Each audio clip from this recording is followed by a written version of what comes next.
Hop, ça a coupé, donc voilà, c'est un peu ambiance teenager, assez léger pour prétendre aux Oscars. Ensuite, Blade Runner 2049, 5 nominations, la plupart techniques. 185 millions de dollars de budget, c'est le plus gros budget de tous les films nommés. Alors, Blade Runner est bluffant, bluffant de par rapport surtout à son atmosphère visuelle et sonore, pour ma part, hein.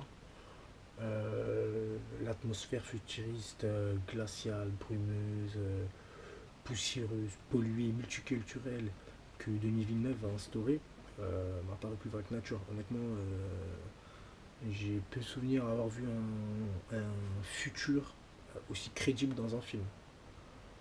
Euh, En revanche, il y a des petits détails qui m'ont laissé perplexe, comme Jared Leto en bad guy, un peu caricatural. Quelques passages un peu creux dans l'intrigue, trop contemplatif peut-être, mais ça participe à l'atmosphère, donc c'est important, mais parfois dans l'intrigue, ça se cherche, je trouve. Et la scène de combat finale aussi, que j'ai trouvé pas digne du film, quoi, de ce qu'on a vu avant. Peut-être un peu comme dans Blade Runner 1 d'ailleurs. Et pour profiter, ouais, d'ailleurs, profiter au meilleur de l'intrigue qui est déjà assez complexe, je vous conseille. Bon, je pense que vous l'avez. euh, pour ceux qui n'ont pas vu, de le voir, mais je pense que la plupart l'auront vu quand même. L'original de 82 de Ridley Scott, ne serait-ce que pour savourer en quelque sorte la progression technique depuis ce temps-là entre 82 et 2017, c'est-à-dire 35 ans. Donc voilà, et puis d'un point de vue scénaristique, c'est important parce que sinon, sinon vous allez être largué quoi.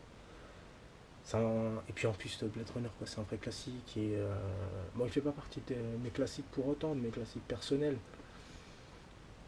Mais il faut l'admettre qu'il a constitué un certain étalon, une sorte de talon et d'étalon esthétique pour d'autres films cultes par la suite, qui sont sortis par la suite et qui me sont cultes pour ma part, comme Matrix, Bienvenue à Kataka, Batman Begins et d'autres qui sont bien par d'autres aspects, mais moins chers à mes yeux, comme Brasil, L'Armée des 12 singes, Dark City, Minority Report ou Inception. Voilà. Euh, donc autant dire que c'est un énorme défi de s'attaquer à Blade Runner, euh, l'original, en faisant une suite. Pas un remake, mais c'est une suite.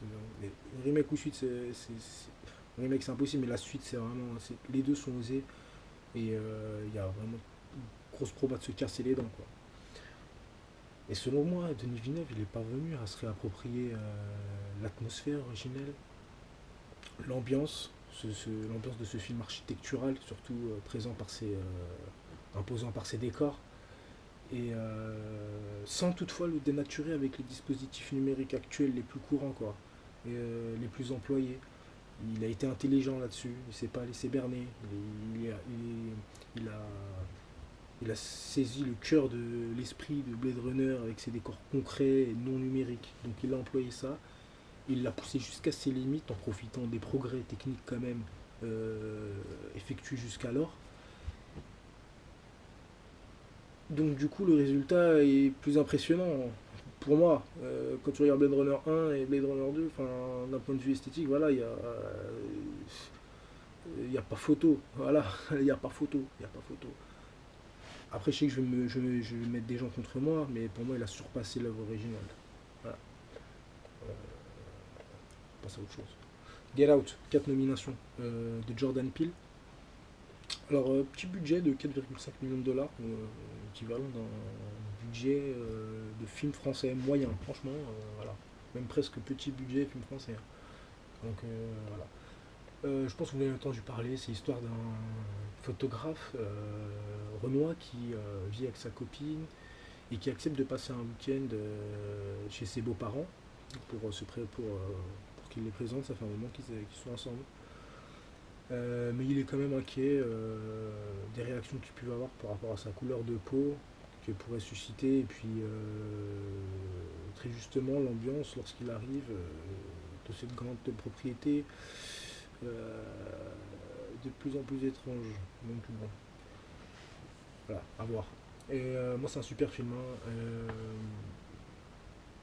C'est un super film que j'ai vraiment pas apprécié, mais qui- qui a du mérite de figurer dans la liste parce que pour son genre de thriller d'épouvante, c'est assez rare de les voir. Donc là, c'est- c'est bien, c'est bien, c'est bien les Oscars, c'est bien, c'est bien.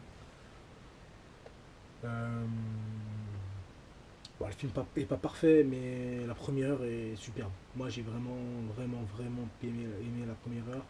Euh, la mise en scène aussi fait autour de l'hypnose sans spoiler. Enfin, nous en viennent vite fait au fait, mais il y a tout ça, il y a aussi une parabolique qui est pas dénuée de crédibilité. C'est un bon film. Après, moi, ce que j'ai pas aimé, c'est un peu la bascule, justement la bascule. Bon, là, ça peut-être un spoil, je sais pas, mais autour de la petite copine. Enfin, non, la bascule. Lorsqu'on se rend compte que la petite copine, enfin là c'est un spoil hein, quand même, lorsqu'on se rend compte que la petite copine elle a pas des intentions forcément très belles, très. Enfin, je devrais même pas dire ça. Regardez le film et puis.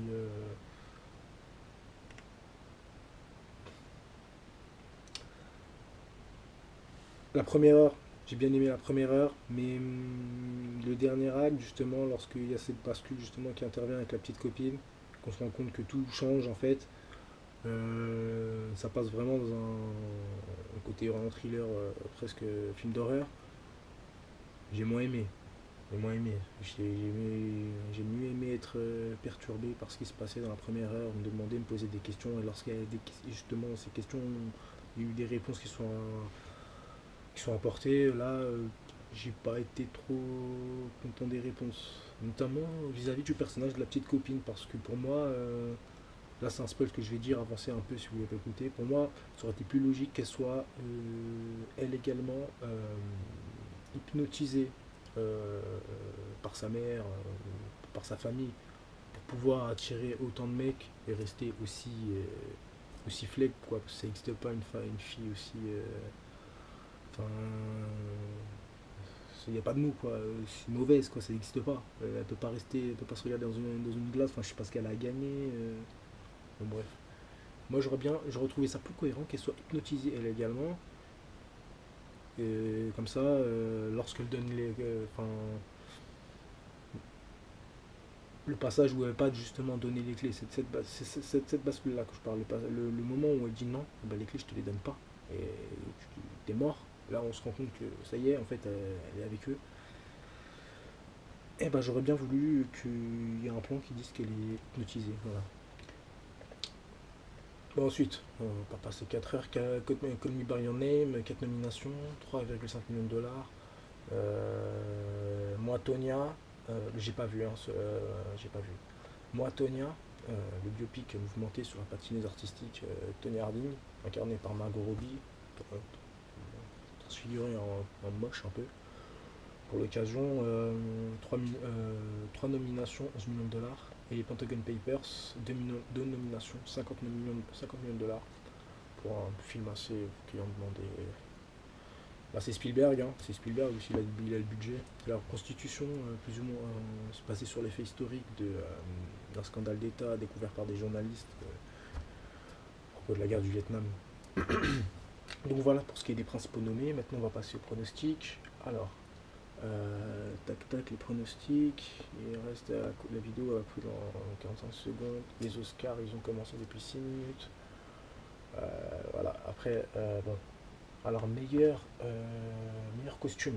Meilleur costume. La Belle et la Bête. La Belle et la Bête, je sais pas si vous avez vu. La Belle et la Bête. Les Heures sombres. Phantom Thread. La forme de l'eau. Confidential. Ok. Meilleur costume. Meilleur costume. Putain, je l'ai même pas. Pourquoi ça s'est effacé? Ah ouais, putain.